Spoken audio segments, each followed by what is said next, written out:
அனைவருக்கும் வணக்கம். இன்னைக்கான ஆன்மீக பதிவில் நம்ம பார்க்க போகிற ரொம்ப ரொம்ப முக்கியமான ஒரு பயனுள்ள ஆன்மீக தகவல் என்ன அப்படின்னு பார்த்தீங்கன்னா, சந்திர கிரகணம். அதாவது ஒரு வருடத்தில் பார்த்தீங்க அப்படின்னா 4 அப்படி இல்லைன்னா 5 கிரகணங்கள் நிகழ்வது அப்படிங்கிறது விளக்கங்க.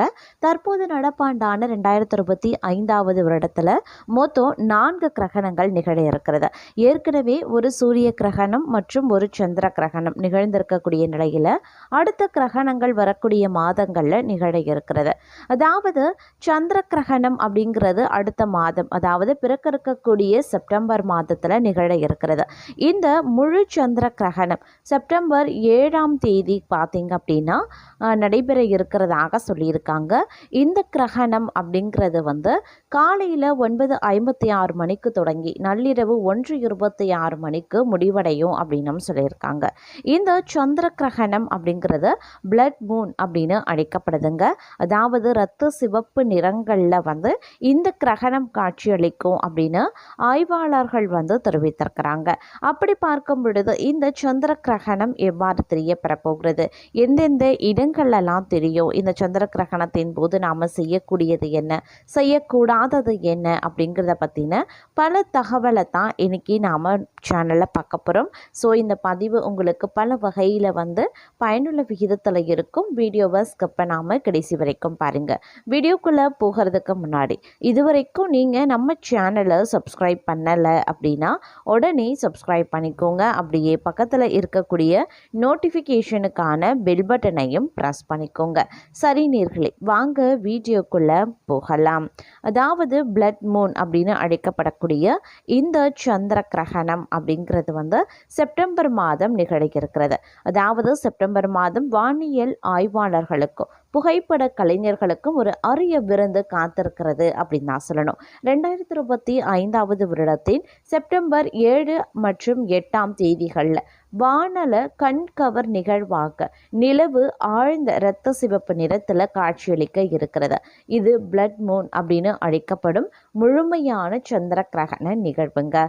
இந்த சந்திர கிரகணம் நடப்பது எப்படி அப்படின்னு பார்க்கும் பொழுது, முழு சந்திர கிரகணம் நிகழும் போது பூமி சரியாக சூரியனுக்கும் முழு நிலவுக்கும் இடையே வரும். இதனால் பூமியின் இருண்ட நிழல் நிலவின் மீது முழுமையாக படர்ந்துவிடும். சூரிய கிரகணத்தை போல நிலவு முற்றிலும் இருண்டு போகாது.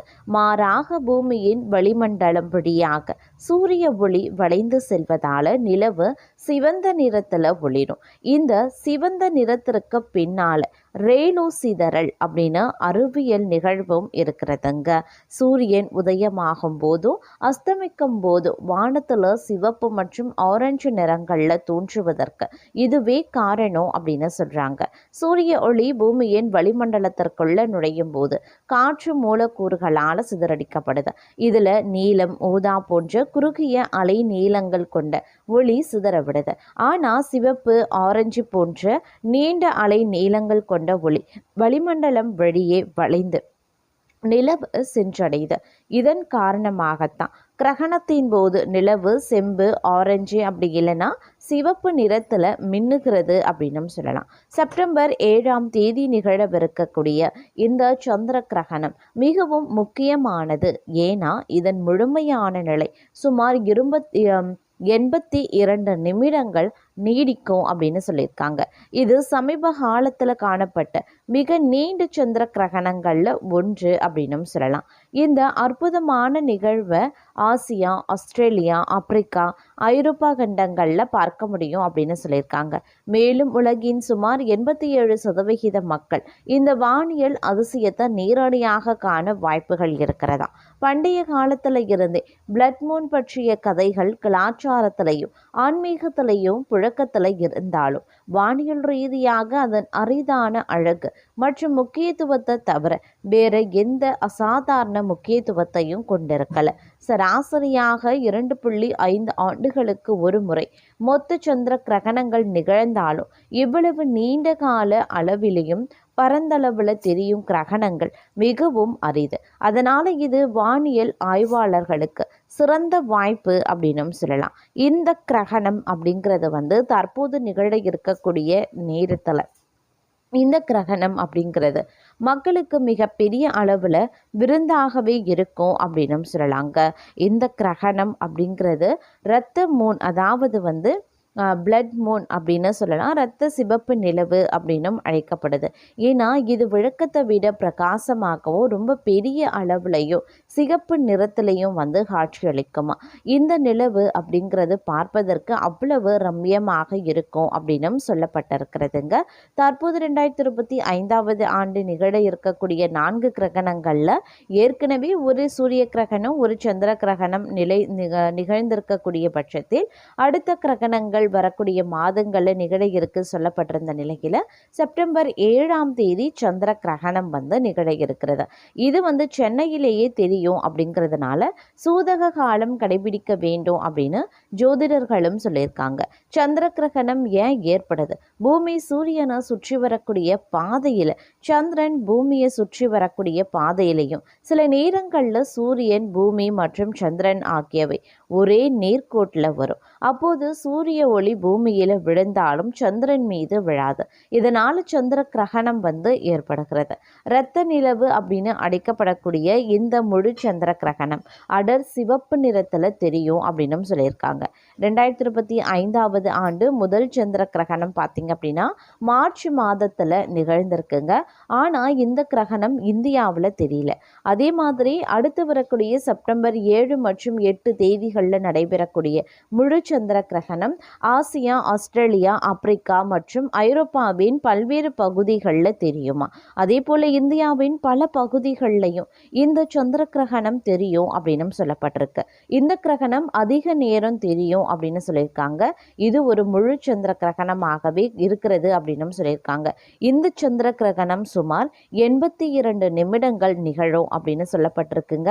இந்த கிரகணம் இந்தியாவில் தெரியறதுனால மக்கள் கொஞ்சம் எச்சரிக்கையாக இருக்க வேண்டும் அப்படின்னும் ஜோதிடர்களும் வந்து எச்சரிக்கை விடுத்திருக்காங்க.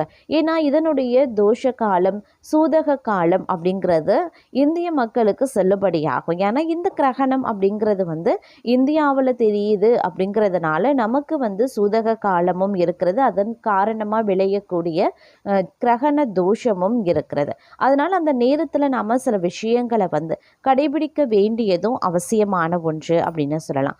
இந்த கிரகணத்தின் போது நாம் என்ன செய்யணும், என்ன செய்யக்கூடாது அப்படின்னு பார்க்கும் பொழுது, கிரகண நேரத்தில் வந்து நாம் சாப்பிடக்கூடாது. அதே போல் வந்து மாமிசம் உண்ணக்கூடாது.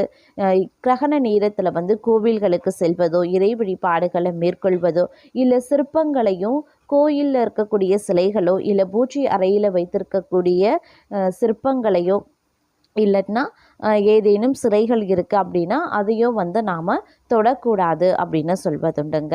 இந்த கிரகணம் முடிகிற வரைக்கும் பார்த்தோம் அப்படின்னா நாம் மந்திர ஜபங்களை ஜபிக்கலாம். உங்களுக்கு தெரிந்த ஜபங்களை ஜபிக்கலாம், பாடல்கள் பாடலாம், கதைகள் கேட்கலாம். இந்த மாதிரியான செயல்களை நாம் செய்யலாம்.